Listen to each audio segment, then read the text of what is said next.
તો ભારે વરસાદ બાદ બનાસકાંઠાના હાલ બેહાલ થરાદ વાવ અને સુઈ ગામમાં પરિસ્થિતિ કથળી। જિલ્લા કલેક્ટરે સ્થિતિનો તાગ મેળવ્યો છે। બનાસકાંઠા એસપીએ પણ થરાદની મુલાકાત લીધી છે। થરાદના બજારોમાં પાણી હોવાથી ગાડી ના જઈ શકતા ટ્રેક્ટર પર બેસી અધિકારીઓ પરિસ્થિતિનો તાગ મેળવી રહ્યા છે। તો આજે પણ તમામ આંગણવાડી શાળાઓ બંધ રહેશે। બનાસકાંઠામાં ભારે પૂરનું પાણી હોવાના કારણે અને વરસાદને પગલે આજે પણ શૈક્ષણિક કાર્ય બંધ રાખવાના અહેવાલ આવી રહ્યા છે। શાળાઓ, આંગણવાડીઓ અને કોલેજોમાં શૈક્ષણિક કાર્ય બંધ રહેશે। વરસાદની સ્થિતિને જોતા નિર્ણય કરાયો છે। તમામ આંગણવાડી શાળાઓ બંધ રહેશે। કોલેજો અને શૈક્ષણિક પ્રવૃત્તિઓ બંધ રાખવાનો નિર્ણય જિલ્લા વહીવટી તંત્ર દ્વારા કરવામાં આવ્યો। તો બનાસકાંઠામાં તસવીરોમાં જોઈ શકાય છે કે લોકોના હાલ બેહાલ થઈ ગયા છે અને કલેક્ટર પણ હાલ જે પ્રભાવિત વિસ્તારો છે ત્યાંની મુલાકાત લઈ લોકો સાથે જરૂરી જે સહાય છે એની સુનિશ્ચિત કરી રહ્યા છે। થરાદ, વાવ અને સુઈ ગામ બનાસકાંઠાના આ 3 એવા તાલુકા છે જે સૌથી વધારે પ્રભાવિત છે।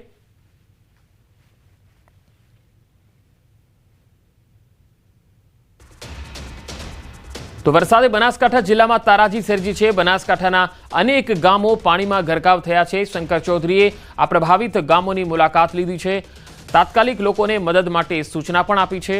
બચાવ કામગીરી ઝડપી કરવા માટેની સૂચનાઓ આપવામાં આવી। વીજ પુરવઠો પણ તાત્કાલિક કાર્યરત કરવાની કામગીરી ચાલી રહી છે। એનડીઆરએફની 6 ટીમો પણ કામે લાગી છે। કેટલાક લોકોનું સ્થળાંતર પણ કરવામાં આવ્યું। તો શંકર ચૌધરી પણ અસરગ્રસ્ત વિસ્તારોમાં પહોંચ્યા હતા અને સહાયને સુનિશ્ચિત કરી હતી અને અસરગ્રસ્ત જે લોકો છે તેમને અન્ય સુરક્ષિત જગ્યાએ શિફ્ટ કર્યા હતા। તેમની સાથે વાતચીત પણ કરી હતી અને તેમને ખાતરી આપી હતી કે તમામ પ્રકારની જે મદદ છે એ વહીવટી તંત્ર તરફથી મળી રહેવાની છે। બનાસકાંઠાની પરિસ્થિતિ સર્જાઈ છે। ધારાસભ્ય શંકરભાઈ ચૌધરી છે તે મોડી રાત્રે વિસ્તારની સમીક્ષા કરવા માટે નીકળ્યા હતા। આપણી સાથે શંકરભાઈ છે, તેમની સાથે વાત કરીશું। સર, ખાસ કરીને આપણે વિસ્તારની સમીક્ષા કરી છે, કયા પ્રકારની પરિસ્થિતિ જોવા મળી રહી છે? પરિસ્થિતિ તો પાણી ઘણું બધું છે અને તકલીફ પણ પડી છે। ખાસ કરીને લાઇટ નથી, પાણી ભરાઈ ગયા છે, ઘરો સુધી પહોંચ્યા છે, ખેતરોની અંદર પણ પાણી ભરાયેલા છે અને એક સાથે આટલો મોટો વધારે વરસાદ અને પવન સાથેનો વરસાદ, વૃક્ષો પણ ઘણા મોટા પ્રમાણમાં પડ્યા છે, રસ્તા પણ તૂટ્યા છે। તો સમસ્યાઓ તો છે, પરંતુ એને ઉકેલ કરવા માટેની પણ ટીમ પણ બધી લાગી છે। હું માનું છું કે જો વરસાદ રોકાઈ જશે તો 2 દિવસમાં ઘણું બધું સરળ થઈ જશે। સર, ખાસ આપે મોડી રાત્રે એક બેઠકનું પણ આયોજન કર્યું હતું। રેસ્ક્યુ ઓપરેશન, બચાવ કામગીરી માટેની જે સૂચનાઓ આપવામાં આવી છે, કયા પ્રકારે કેટલી ટીમો કાર્યરત કરવામાં આવી છે અને કઈ રીતે આખી બચાવ કામગીરી જે છે તે કરવામાં આવી રહી છે? એનડીઆરએફની જે ટીમ છે એ અને પોલીસની ટીમ, એની સ્થાનિક જે આગેવાનોની એક ટીમ, 6 જેટલી એનડીઆરએફની ટીમ, એ બધા કામે લાગ્યા છે। બનાસકાંઠામાં છેલ્લા 2 દિવસની અંદર અવિરત વરસેલા વરસાદે બનાસકાંઠાના અનેક ગામોના હાલ બેહાલ કરી દીધા છે। હાલ અમે થરાદ ગામનું જે મુખ્ય બજાર છે ત્યાં જઈ રહ્યા છીએ, જ્યાં પણ પાણી ભરાઈ ચૂક્યા છે। આખા બજારની અંદર આપ જોઈ શકો છો ચારે તરફ માત્ર ને માત્ર પાણી જ જોવા મળી રહ્યું છે।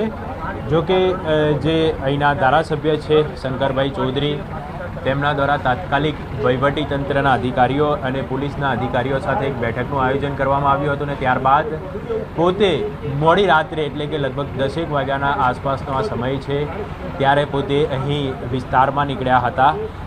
જે અધિકારીઓની સાથે તે આ વિસ્તારમાં નીકળ્યા છે અને આપ જોઈ શકો છો વિસ્તારમાં જે પરિસ્થિતિ છે તેની હાલ સમીક્ષા કરી રહ્યા છે। આખા વિસ્તારની અંદર આ જ પ્રકારની જે પરિસ્થિતિ છે એટલે તાત્કાલિક જે રેસ્ક્યુ ઓપરેશન છે, બચાવ કામગીરી છે, આ તમામ તાત્કાલિક થઈ રહે તે માટેની સૂચનાઓ છે તે આપી દેવામાં આવી છે। અને ખાસ વાત કરીએ તો જે તમામ અધિકારીઓ હતા તેઓને પણ ખાસ કરીને સૂચનાઓ આપી દેવામાં આવી છે કે જ્યાં જે પણ જરૂરિયાત પડે તે પહોંચાડવામાં આવે।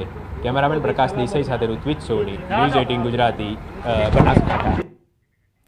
બનાસકાંઠાના થરાદથી ભાભરને જોડતો નેશનલ હાઈવે બંધ થયો છે। થરાદથી ભાભર જતા લોકો હાઈવે પર પાણીમાં અટવાયા છે। ભાભરથી થરાદ આવતા અનેક વાહનો ફસાયા છે। થરાદથી ભાભર જતા નેશનલ હાઈવે પર પાણી ફરી વળ્યા।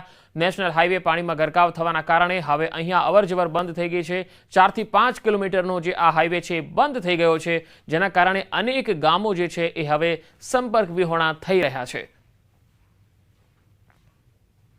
પાણી ખૂબ છે, 3 કિલોમીટર હું નાગલો આવ્યો છું। પાણી થરાદ આવવા છો કોઈ રસ્તા ગાડે બંધ છે। તમે અત્યારે ક્યાંથી આવો છો? હા, નાગલીથી। કેટલા કિલોમીટર સુધી પાણી આવું આ ભરાયેલું છે? પાણી 3-4 કિલોમીટર પૂરી રોડ ભરાવડી છે. રોડ રેડિયો આવ્યો કે તે પાણી 4 ફૂટ છે કે તે 3 ફૂટ છે. કોઈ વાહન ચાલકો લોકો અટવાયેલા છે? સાહેબ બંધ છે. કેટલા ગામો સુધી અત્યારે નથી જઈ શકાતું? આ 4-5 ગામોથી પાણી તો આપે સાંભળ્યું કે 4-5 ગામો એવા છે કે જે હવે સંપર્ક વિહોણા થયેલા છે. આ રસ્તો બંધ થવાના કારણે અવર